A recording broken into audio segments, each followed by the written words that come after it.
Kedar sir, అమ్మమ్మాస్ kitchen పేరు పెట్టడానికి కారణం ఏంటి? అమ్మమ్మాస్ కిచెన్ లో ఏమేమి ఉంటాయి?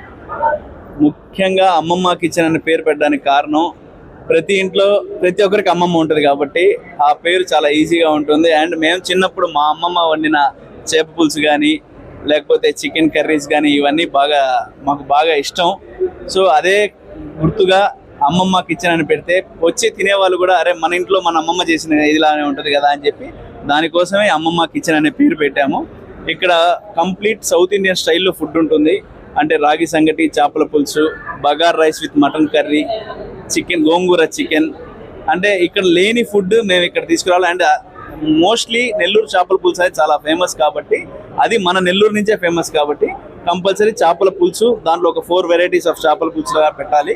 అండ్ వెజ్ వాళ్ళకు కూడా అన్ని ఏదైతే వెజ్ డిషెస్ ఉంటాయో గుత్తొంకాయ కర్రీ కానీ మన పచ్చి పులుసు కానీ ఇలాంటివి చాలా ఉన్నాయి. 3 ఫ్లేవర్ ఆఫ్ రైసెస్ పెడుతున్నాం. సో ఈ రెస్టారెంట్ సంబంధించి ఇలా ఉంటుంది.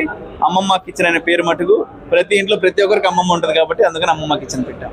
సో వండే స్టైల్ ఎలా ఉంటుంది? మన ఇంట్లో ఎలా అయితే వండుతామో సేమ్ అదే కుండల్లో వండినట్టు ఆ కుండలోనే వండుతున్నాం. అండ్ సర్వీస్ కూడా కుండలోనే ఇస్తున్నాం కాబట్టి ఆ ఫ్లేవర్ రావాలి. అదే అంటే మనం ఏదో బయటకు వచ్చాం ఒక రెస్టారెంట్లో తిన్నాం అనే ఫీల్ లేకుండా మన ఇంట్లో మనం ఫుడ్ తిన్నాము అనే ఫీల్ రావడానికి కోసం మాత్రమే ఇలా ఒక కంప్లీట్ ఒక అథెంటిక్ గా కిచెన్ కూడా రెడీ చేసి అలానే చేస్తున్నాం. అండ్ ఇంకా స్వీట్స్, గారెలు, బూరెలు ఇలాంటివి ఏం లేవా సార్?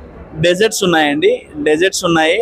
అండ్ మీరు ఇందాక అడిగినట్టు వంటకాలంటే మనం హ్యాండ్ మేడ్ కారం, అంటే ఏదో బయట కారం కొన్నాము, బయట ధనియాల పొడి కొన్నాం అలా కాకుండా కంప్లీట్ మా వాళ్ళే మేకింగ్, మసాలాస్ కానీ కారాలు కానీ అన్ని మా వాళ్ళే మేకింగ్. Okay, thank you.